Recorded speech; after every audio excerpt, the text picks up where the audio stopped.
ನಮಸ್ಕಾರ ವೀಕ್ಷಕರೇ, city next ನ್ಯೂಸ್ನಲ್ಲಿ ತಮ್ಮೆಲ್ಲರಿಗೂ ಸುಸ್ವಾಗತ.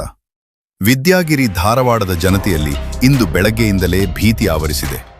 ಹೌದು, ಧಾರವಾಡದ ಪ್ರಮುಖ ಪ್ರದೇಶವಾದ ವಿದ್ಯಾಗಿರಿ ರಸ್ತೆಯಲ್ಲಿ ಇಂದು ಬೆಳ್ಳಂಬೆಳಗ್ಗೆ ದಟ್ಟವಾದ ಹೊಗೆ ಆವರಿಸಿಕೊಂಡಿದೆ. ಬೀದಿ ಬೀದಿಗಳಲ್ಲಿ ಎಲ್ಲಿ ನೋಡಿದರೂ ಕಣ್ಣು ಕಾಣಿಸದಷ್ಟು ಹೊಗೆ ಅಬ್ಬರ ಜೋರಾಗಿದೆ. ಈ ದೃಶ್ಯಗಳನ್ನು ಗಮನಿಸಿ. ರಸ್ತೆಯ ಒಂದು ತುದಿಯಿಂದ ಇನ್ನೊಂದು ತುದಿ ಕಾಣದಷ್ಟು ಪರಿಸ್ಥಿತಿ ಹದಗೆಟ್ಟಿದೆ.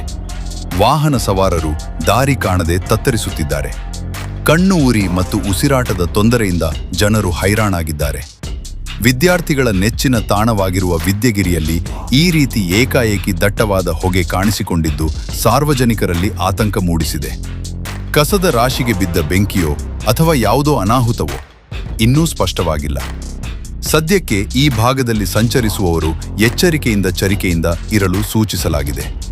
ಹೆಚ್ಚಿನ ಅಪ್ಡೇಟ್ಗಳಿಗಾಗಿ ನೋಡ್ತಾ ಇರಿ ಸಿಟಿ ನೆಕ್ಸ್ಟ್ ನ್ಯೂಸ್ 24/7. ಮುಂದಿನ ವಿಷಯದಲ್ಲಿ ಮತ್ತೆ ಭೇಟಿಯಾಗೋಣ.